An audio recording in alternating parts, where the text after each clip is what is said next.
Guys, welcome back to another Friday Fireside Chat. I hope you've had a great weekend so far.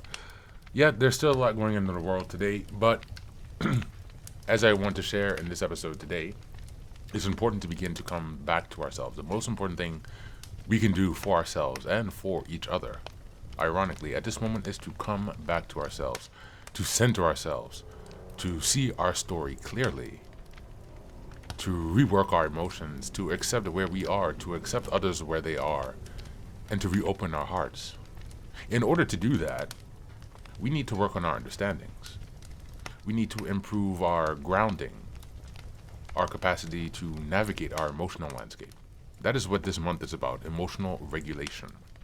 And so today, we're going to be listening to a very short portion. This lecture is about 1 hour and 30 minutes, just at 124.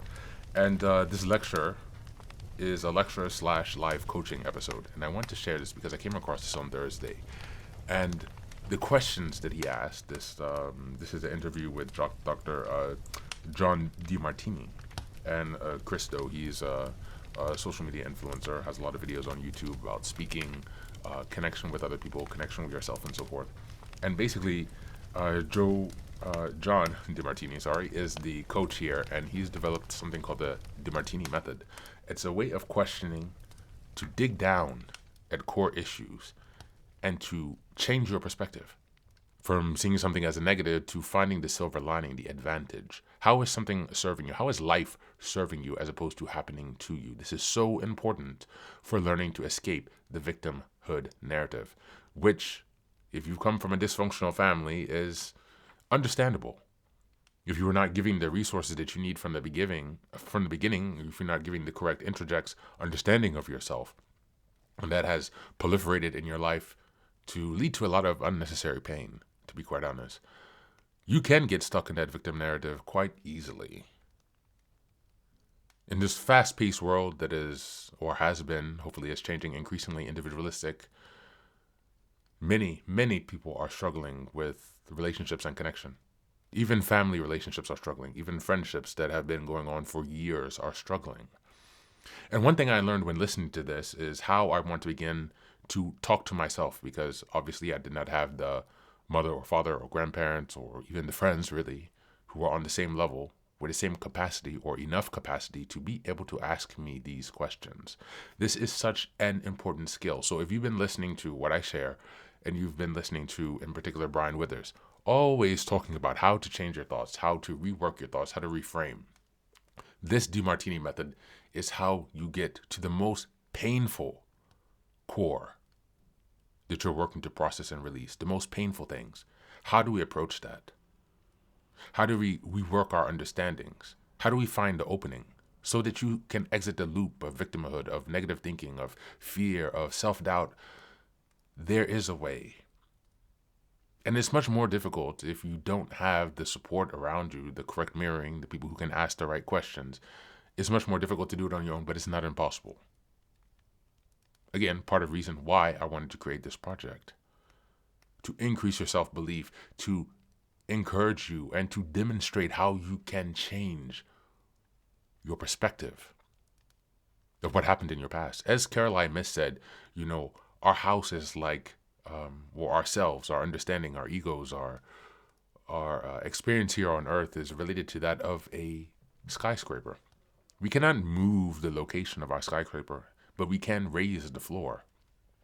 So we can go from the first floor, where, we don't really have a good view, up to the 20th floor, where we have a bit of a better view, and up to the 50th or 55th or 65th floor, if you're in Manhattan, for example, and you will have a much more wider view. That makes all the difference in the world. And what's funny is that it's actually free. Most therapists don't have the skills to follow this line of questioning. And so it's something that we must develop in ourselves. This allows us to build trust in ourselves, to rework our understandings and perspectives of past experiences, to allow those thoughts to then feed us. That's how we begin to tweak our subconscious mind. How we insert new beliefs and understandings that will allow our lives to truly expand. It's so important, this reworking of our past perceptions of our current situation. It's so, so important. And so without further ado, here's the interview with Dr. John DeMartini. The questions you ask make you conscious of what you've been unconscious of.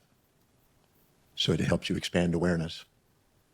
And the method, which I've been working on for 52 years, is a series of very concise questions that help you discover the hidden order in the apparent chaos, the disorder. Claude Shannon, in information theory, basically said that information that's missing is entropic and represents disorder. And if you reclaim the information, you can find the hidden order in things and why things are occurring, the meaning behind it. So it's a very series of concise questions to help navigate people from emotional distractions to poise and presence, so they can be grateful for their life instead of comparing it to an unrealistic expectation that they projected.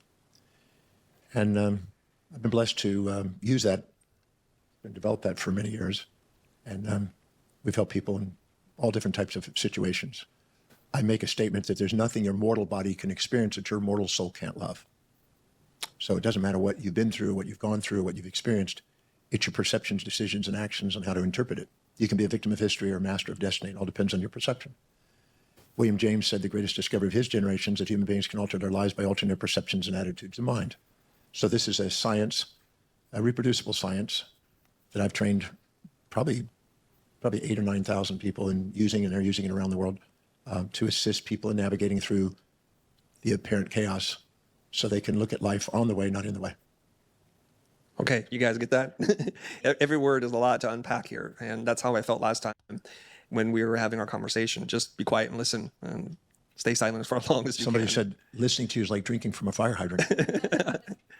So how do we do this in the time that we have together? Because I know you have a hard out. To be mindful of that is, how do we do this so that we can get a taste of how this process works? Because I think I'm 100% bought in on this idea of the quality of questions you ask determines the quality for life. When you start to ask questions, you start to look inward and understand like why you can overcome these things, and the perception of what has happened to you can drastically alter your destiny or where you end up. How do we do this? Because I just want to give you your space, you do your thing, and I just want to sit here and only chime in when necessary. That's great. Well, usually we start with somebody that's got something they want to work on. Okay. Sometimes I'm in a conference and I'll ask people, does anybody have anything that they want to work on? Challenges, conflicts, resentments, angers, grief, or anything, whatever it is that they have, and whatever area of life that they want.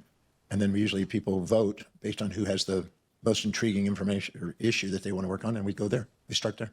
And I think there is something about the risk of being vulnerable if you want to get a reward. I remember many years ago when I was talking to my business coach about seeing a therapist, he said, if you're not going to tell the truth, don't even bother. Don't even bother. And so I went in there with the mindset, like, if I hold back, I'm holding back for myself. So we can start with any kind of challenge, roadblock, anything traumatic, frustration, something that you've been trying to work through but haven't been able to. And we'll pass you the mic. I think the mic is working this time. Does anybody want to start? And by the way, depending on what that is, sometimes I'm not using the DeMartini method to help solve it. So it depends on what it is. If it's a conflict, if a resentment or an infatuation or a loss or something like that, I may use the method. Other times I may use my work with value applications. So if people are frustrated in their job, that may be a slightly different approach. I may do a combination. Okay, perfect. I'm glad you said that in case it goes whatever direction it goes. Yeah, depends on what to bring. So what we're doing is, in case that you're just joining us, we want you to volunteer anything that you need help with, and then we'll just quickly vote on like who has the most intriguing problem for Dr. DeMartini to put his brain on. Whenever there are multiple stories, narratives, I try to prioritize it. So narrow it down. I'm not going to do them all. We're going to narrow down what is the highest priority issue out of all of those things that you narrowed. What is the highest priority issue that you want to address? The fear of being someone's going to come at me if I shine too bright.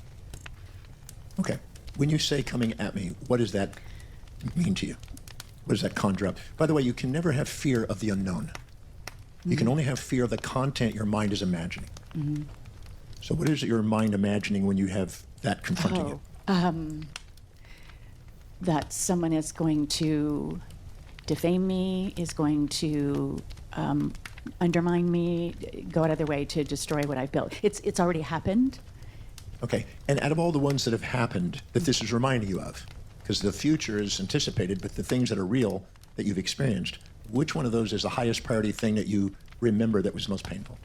I had a friend who was, well, there's many, but the one that was really devastating is a friend of mine was jealous of my success, so she undermined my marriage, and then What specifically did she do? Because undermining marriage is vague. What did she do that you projected she undermined my marriage?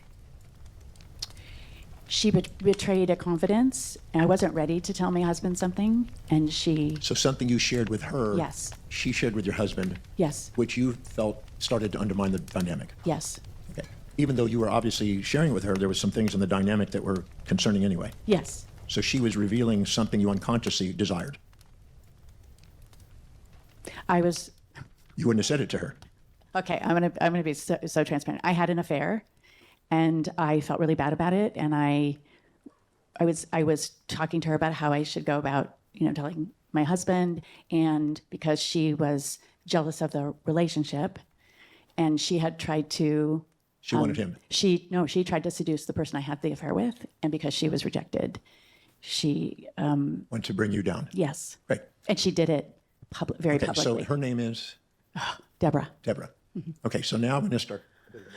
Here goes the method. Thanks for doing this, by the way. Let's take Deborah as the individual we're going to do the work on, because I can just do so much in such a short time. Yeah. What specific trait, action, or inaction do you perceive Deborah did that you disliked and despised and resented most? Let's narrow it down so it's not a narrative. It's a specific act that she did that you judged. She literally said to me, "It's not fair that you have the life that you have, and I don't have what you have." So that didn't, you made a claim that it undermined your marriage. So that by itself would not undermine your marriage. No. So are you upset because of that, or are you upset because of what she said to your husband? She told him that I was. So which having one is the one affair. you're resenting? Probably that one that she told him. Okay, then let's get to that. Okay. Because otherwise you're just doing Yeah. narrative. People love to share their narratives, but narratives don't get you anywhere. Really. Even though therapists like you to think so, they're slow. I'm not interested. I'm interested in narrowing down what the issue is. Yeah. So what specific, did you actually perceive her, or was it hearsay that she told your husband? He told me she told him. So it's hearsay. Somebody Okay. told you that Yeah. she told him, Yeah. but you didn't actually perceive it. When you say perceive it, what do you You mean? didn't actually see her do this. No. So we don't even know for a fact, other than what your husband said, that that's what happened. Okay.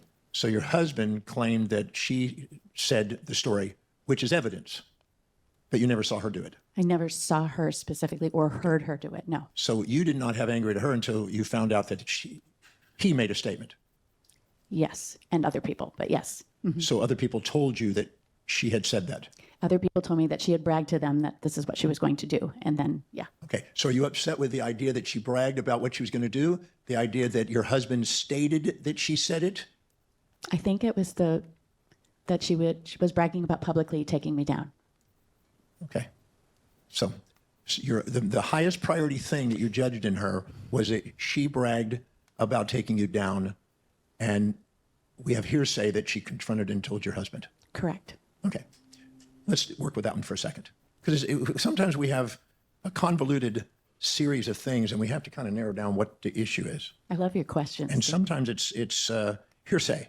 And I don't like working with hearsay. I like working with something factual that you perceive, so we have something tangible. Now, the roughest part. There's a quote in Romans 2:1 from the New Testament that whatever we judge in others, we're doing the same thing. Interesting. So let's define what she did again. She bragged about taking you down and then told your husband. Told somebody that something you didn't want her to tell. So now let's go to a moment in your life where you bragged about taking somebody down and told somebody exactly what you're seeing in her. Find out where it is. Now, I've done this on about 150,000 people. And every time people say, I can't think of any, I don't know, none of that works with me. We're going to be accountable here in order to get a result. So let's not think of I don't know, I can't remember. No, I can Find think out of- where we've done it. Because we only judge people on the outside that we resent for representations of parts of ourselves that we're ashamed of in ourselves. No, we don't want to look at. Yeah. So let's go. Go to a moment where and when you perceive yourself displaying or demonstrating the same behavior, where you bragged about taking somebody down and negating them and because of jealousy, and you actually told somebody to try to undermine them. The earliest one I can think of, and the only one I can think of, is my mother. Okay. And it's the same behavior? It's got to be the same action. I did it. I took her down publicly. Okay. Because the only reason somebody is drawn into your life is because we have a shame inside. We dissociate from it. We get proud, try to judge other people for what we're actually hiding inside. And we don't want to face that. We've done that. And we're still carrying a hurt and a shame about doing that to the mom. Yeah. So, and you said what about your mom publicly that undermined and got back to her? I don't remember what I said specifically. It was just there was a group of people, and You can't have shame without the memory of it. I was just making fun of her. About? I don't remember what I said. What did she do that you wanted to make shame of her? Or not do? Because she made a mistake. Of? Probably a lie she told. Okay, so she made a lie in your mind, and you didn't like the repercussions of that, and you were trying to bring her down and humble Yeah. her. Yeah. Okay, so go to the moment when you did that. Mm-hmm. You there? Mm-hmm. When you actually said the thing? Mm-hmm. Okay, where were you at that moment? I was in Chicago in our apartment, and there was a group of people, and a man told me to stop. Okay, and when? When was this? I was probably about 20 years old, 1920. Okay, the reason I'm asking those is the amygdala, which is a subcortical nucleus in the brain, assigns valency to stimuli and experiences that we have. And it assigns valency to the hippocampus, which is this little seahorse-shaped structure. And it is the source or storage place of episodic memories that have a time, a place, a direction, a location, and a distance. So if I narrow it down, I go into the hippocampus and I access that memory. And that's where we're storing shame, or we're storing our own stuff. So you're there at that moment? Mm-hmm. And who specifically did you tell? There were about 4 people there. So you then, and I was entertaining them with the story. okay. And did your mom know any of these people? Yes. So then you said things behind her back. No, in front of her. In front of her, okay, that she felt humbled by. And you kind of did that because she had lied, and so you did it as kind of a Payback. payback. Okay, so in that moment, can you see you did the same thing as this lady did? Yes. Great. Now, and they all perceived you did this, and your mom. Yeah. Okay, great. Go to the next moment. Where and when you've done the same behavior again. Oh. This is icky. I was working. I don't want to say where, but I was working in a corporate situation, and somebody had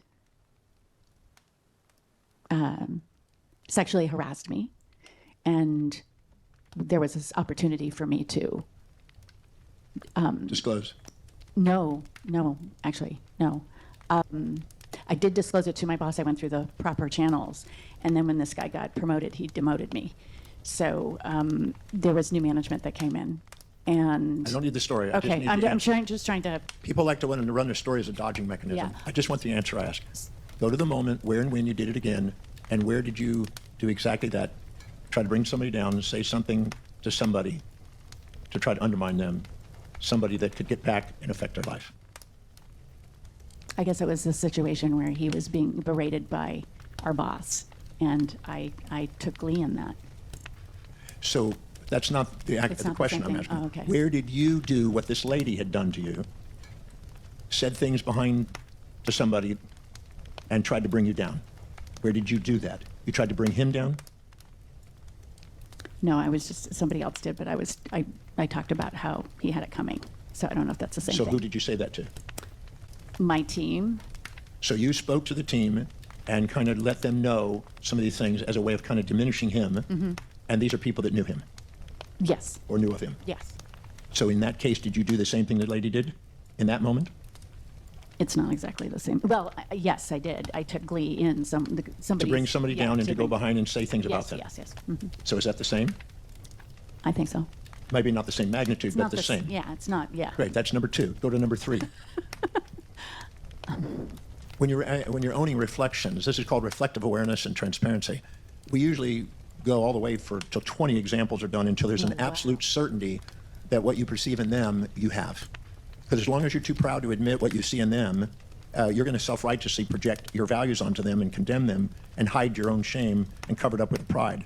And the amygdala likes to hold on to pride and hold on to fantasies about how people are supposed to live in our values. So that's why I'm going to go again. Because whatever you perceive this person doing, you've done to the same degree. And I've been doing that for about 41 years and never had anybody that couldn't find it if they just kept looking. So let's go to number 3. Okay, and now they're coming. That's right. They're there. That's why we keep attracting whatever we condemn. Okay. Yeah, the next situation, I was a board chairperson, and this person had been disrespectful. And so I'm I just was interested in where you did it. I Don't know. need the narrative and story. Okay, sorry. I just need to know where you did it. I made sure that everyone on the committee knew what this person had done prior. And you wanted to do that to kind of bring them down from their pride and arrogance and put up. Yeah. And you told people that you know could affect them. Yes. So you did, that's the 3rd example of where you've done that? Yeah. Let's go to 4. Well, these are all different time. I'm zigzagging. One at a time. No, but I'm just saying it doesn't matter if they're chronological, right? Doesn't matter where it Okay. is, but just one at a time. Just think of one, because you think of 15 of them, you won't process well. Just one. Probably when my Not probably. Oh, okay. When my stepfather was arrested, okay, you don't want the story. Okay, so he was a doctor. I And don't so, need the story. I just need to know where you did something and said something to bring somebody down and went behind their back or told people they could affect them. I don't think this one counts because it was so public. It was public? Yeah, it was on the news and everything. So Yeah, but where did you tell somebody that led to to try to bring somebody down and people found out about it? If it went public, then that's even a bigger issue. no, this doesn't apply. Sorry. You understand the line of questioning from Dr. DeMartini, right? Yes. He's asking you for actions that you took where you Where you did the same thing this lady did to you. I guess I just told people what he did and how it. And did some of that get back to people that could affect him? I don't know. I honestly don't know. Did it get to the police that could affect him? What? Did it get to the police that affected him? No, he had already been arrested. Okay. So were you attempting to bring him and lower him and expose him? I think to some. Because he got away with something? No, he didn't get away with it. No, I mean, but you thought he had got away with something. He was trying to get away with it. And were you trying to bring that down? I think that to undermine any attempt for him to redeem himself, and because he was making excuses, yes. Okay. Were you doing the same thing you thought the lady was doing to you? Yes. Okay. We got 4. One more. Just because of time. You so got I'm it. gonna go. Okay. You're lucky we're not going to 20. Oh my God. Probably my last, not probably. Okay. Go to a moment where you did the same behavior as she did again. Another moment in your life where you've done that, where you've you were partly jealous, you wanted to bring the person down, you felt that it was unfair, so you wanted to bring them down, and you exposed and said things about them that affected them. It was a former partner, and I said some things to some people who would have been able to affect whether he got rehired in the situation. Okay, and in that moment, you can see who you shared it with, you can remember where it was and when it was. You there? Mm-hmm. So in those 5 examples, would you acknowledge that those 5 examples are different variations, but of the same theme? Yep. Okay, fantastic. I may come back to those, but just because of time, I'm going to go on to my second little question. Go to the moment where and when you perceived that she did this behavior and tried to undermine you and tried to do something. Go to the moment when you first perceived it. The actual moment you perceived she did that and you were angry. Okay. Is this when he told you and spoke to you? Mm-hmm. So go to the moment when he began to speak about it, and now you resented her for exposing something you said, even though you didn't see her do it. You had some evidence from him. Go to the moment you felt resentful to her at that moment. And let me know when you're there. The moment your husband's speaking up about it. And now you're aware that she did. Okay, I'm there. You there? Great. How did that benefit you at that moment? You have spiritual benefits, intellectual benefits, business benefits, financial benefits, family, social, physical. How did it benefit you in your career? You didn't? I don't ask questions, I don't have answers. Oh. How did it help you in your career? Everything has both advantages and disadvantages. If you choose to see the disadvantage, you become a victim of history. If you look at the advantages, so how did it benefit you in your career? You were somehow unfulfilled in the relationship. Yeah, I was And- able to come out from behind his shadow. Say that.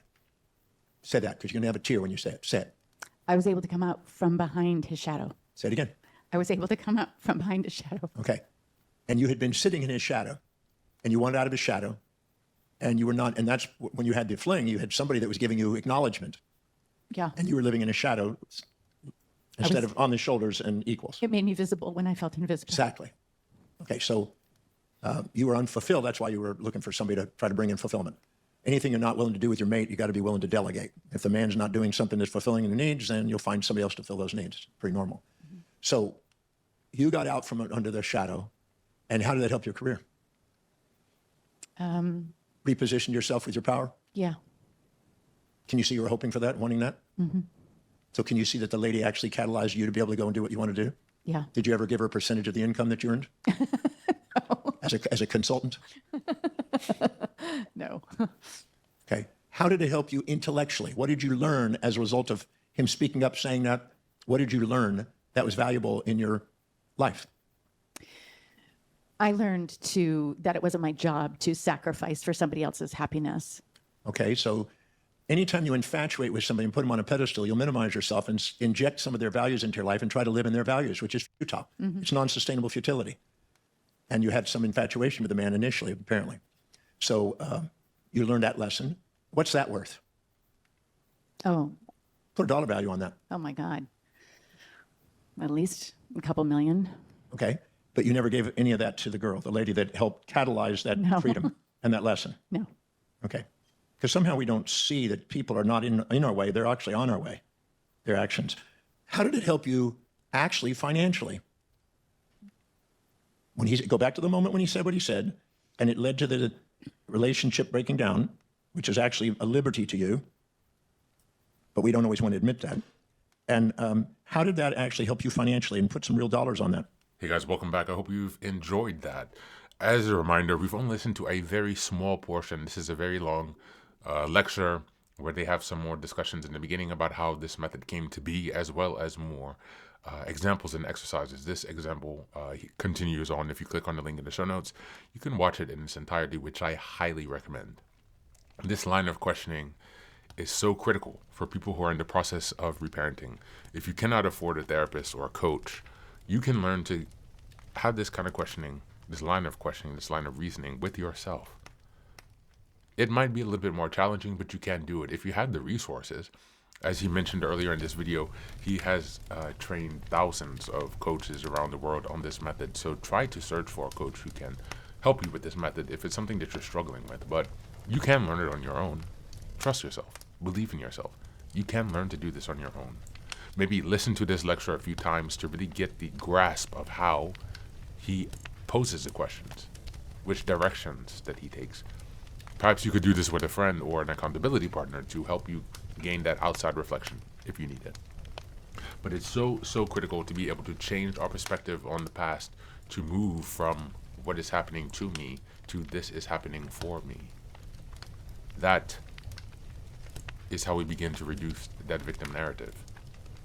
That is how we begin to empower ourselves via our story, as opposed to be disempowered by our story. And you have all the power, the capacity, the knowledge to do this. You are worth this reflection. You deserve this. It is your birthright to come back to your emotions and to develop a better understanding from which you will be able to live more freely, to access joy, which is the most important emotion while we're in the process of reparenting. Joy is when we're in flow, when we're aligned with our natural gifts and talents, when we're being fed by life. But if you have a lot of past painful experiences, and your perceptions of those experiences drag you down, it will detract from your ability to feel joy. Your ability or lack of ability to feel joy and to enter a flow state impacts your day-to-day mood. Your day-to-day mood impacts how you're able to connect with others. Connecting with others is connecting with life, and so it really is of the utmost importance that we begin to rework our understandings of what we have experienced, to free yourself, to lighten your heart, to reduce the burden. And I'm here to remind you, if you don't have anyone else in your life, that you can do this. You can do this. You will do this. We will do this. So that's it for today. I hope you've enjoyed this episode, and I really, really hope and encourage you to click on the link in the show notes and to listen to this lecture in its entirety. John DeMartini is an excellent coach, similar to that of Joe Hudson, who I shared a few months ago. Another coaching example of how he asks and poses those questions. We can learn how to do this for ourselves. We must learn to do this for ourselves. And hopefully for others, because the idea is that we're going to be coming together to support each other, to lift each other up, to escape how we've been living in this overly individualistic culture, and to support each other and to show up for each other. But until the tide changes in our society, we must first learn to do it for ourselves, at which point we'll be more equipped to help others to do the same and to learn to do it for themselves. And once they've learned to do it for themselves, they will be able to help others do it. It is like a upward spiral, you know? Let's collectively agree to set aside narcissism, greed, selfishness, exploitation, everything that has defined this cultural climax that we're experiencing right now collectively. Let's let that stuff go, and let's move into this new earth where we can actually trust, believe in, and relax into connection with others. But until you work on the interior, your external life will not change. This is individual as well as collective. This is a phenomenon that requires each of us to do our part to build the pieces of that puzzle. And soon, one day, people will celebrate others for being a true, honest person who supports and uplifts others, and will move away from celebrating people who destroy or abuse others. Because unfortunately, that is the reality in which most of our society has fallen. As people are increasingly disconnected, experiencing stress, it becomes even more important that we begin to work together to change this tide. The tide of where society is headed. We are truly at the end of an era. And it is our responsibility to show up in the world in a way that gives us hope and that allows us to share hope with others. As always, again, thanks for being here. Please take care of yourself and be well. And don't forget this weekend to have some fun. That's the most important thing you can do for yourself and, ironically, for others.